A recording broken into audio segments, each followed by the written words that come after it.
Okay, and we're back. So we've done the small windows on the side. So in this video, I just want to show you how you might go about adding sort of a curtain wall with, let's say, let's put a single door on this end, a single door on this end, and the rest will be glass. So you could come out either sides of the space or however you want to do it. So everyone models these different. It's totally up to you how you want to do it, but I'll just show you how I do it. And if you like the technique, go ahead and use it. So what I'm going to do is I'm going to start with a plane that goes across the whole thing. Maybe I'll reverse that face right away just so it doesn't bug me. I got a plane. It's ungrouped. It's its own thing.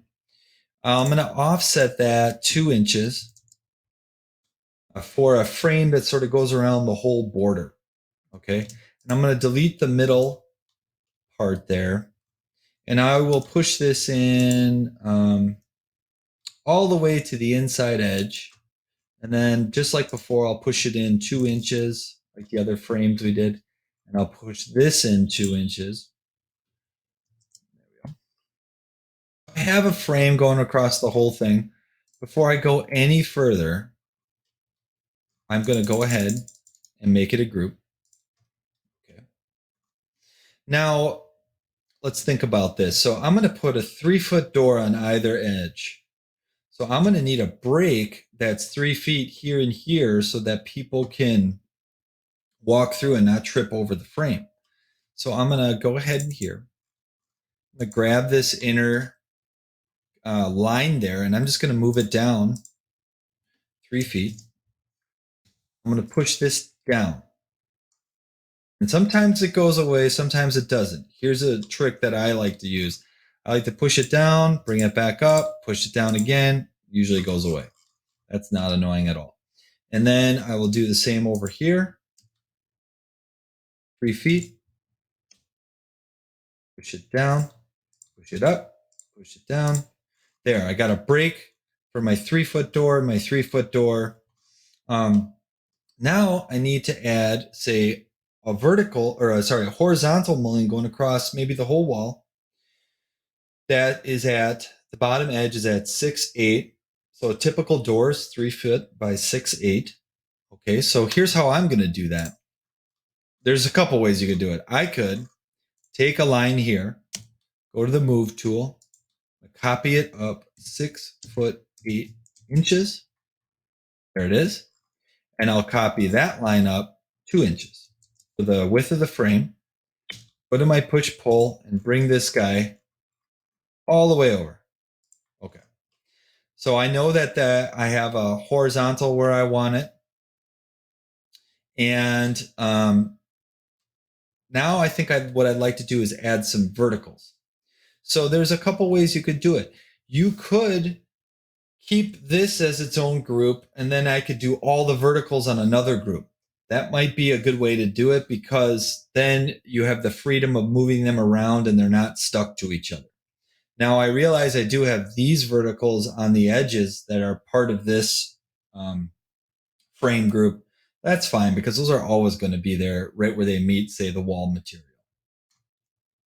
So what I might do is get out of that group and I will say put a vertical here. I'm going to go over, down, over, and push that 2 inches.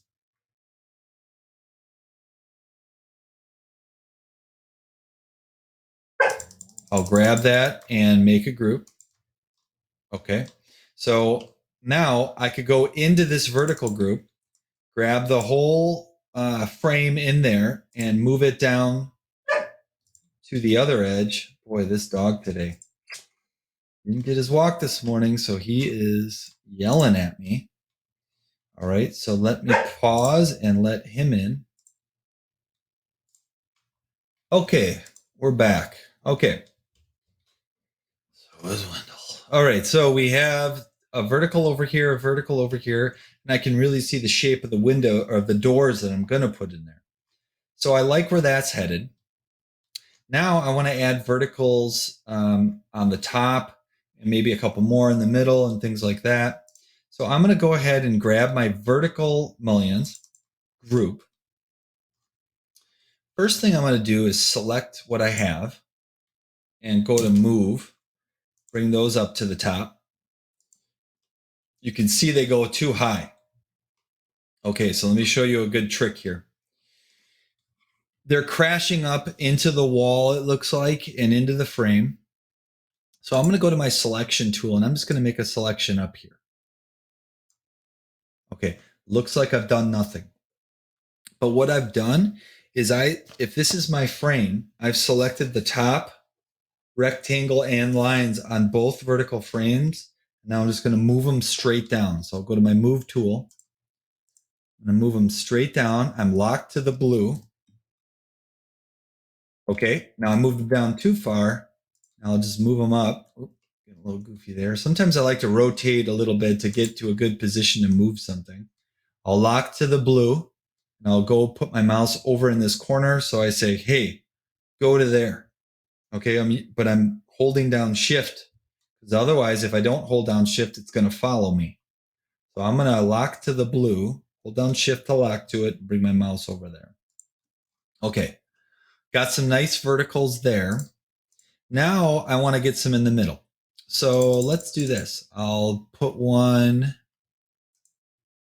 I'm going to grab the center of this one, copy it, and I'll put it in the middle. That looks pretty good. And maybe I'll move it to the right 4 feet. And then I'll copy this one over 8 feet. So those look pretty cool. I'm down with those. And then I'll go to my bottom frame here. I'm back in the vertical group. And I will move them down, copy them down to each one of these. So it's just move and control to make a move copy. Okay, that is looking pretty cool. It's kind of a minimalist little curtain wall. Now I could make a new tag over here and I could call it curtain wall, or I can just grab both of these groups and put them on the frames group. Okay, that's looking pretty cool. And now let's put in a door on either side and then we'll do the glass. So I can see that my frame's got a little blue edge here. So I'm going to go in here, select that one and do reverse face. Probably got it on the other end. No, I don't. That looks good. Okay, so for a door, I'm going to do this. I'm going to go to my rectangle tool. I'm going to grab this corner and this bottom corner, so into the frame, and I'll bring that across. And I know that this is 4 inches thick. So let's say a 2-inch door. So I'll bring each side in 1 inch. Oop, lost in the model.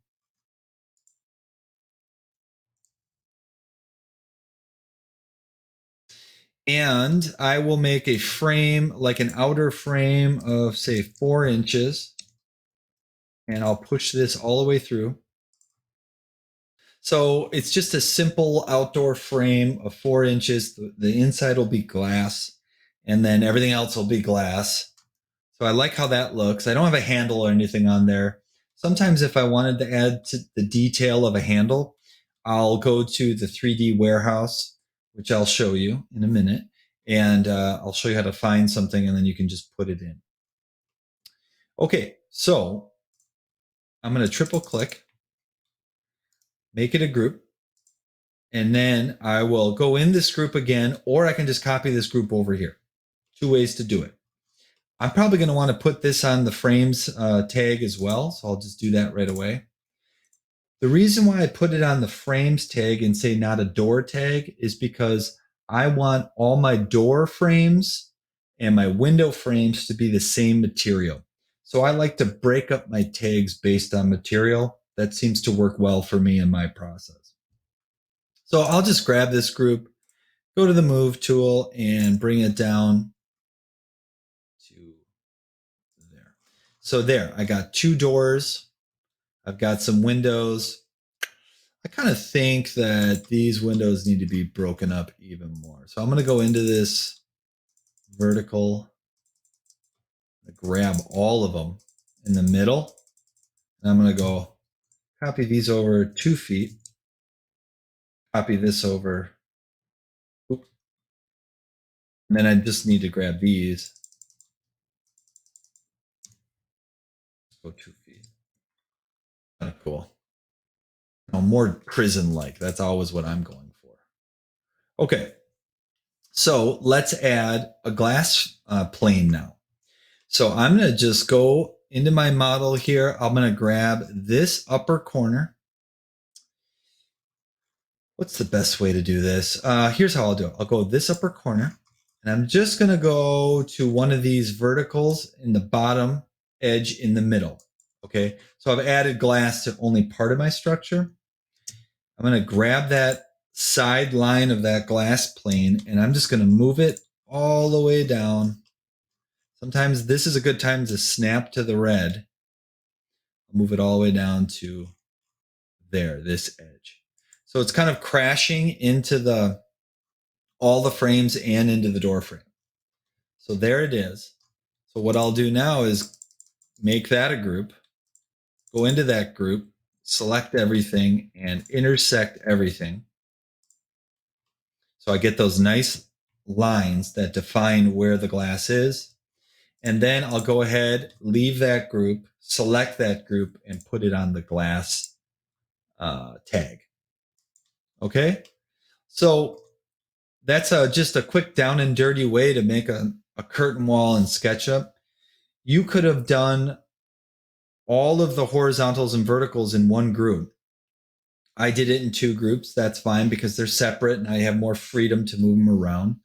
Now I might want to go into this curtain wall and add some detail like I did to this one and poke maybe this horizontal out and this horizontal out and give this curtain wall some character. Or maybe I want to be like, oh man, I don't like how these are all the same size and these are different size. Let's normalize that a little bit and get rid of some of this weirdness. And I could take a measurement across and figure out how I want to break those up and put those mullions in a different position. Okay, so I think that's good for now. In the next and final lecture for the day here, I will show you custom materials and then how to find things on the 3D warehouse and bring them in.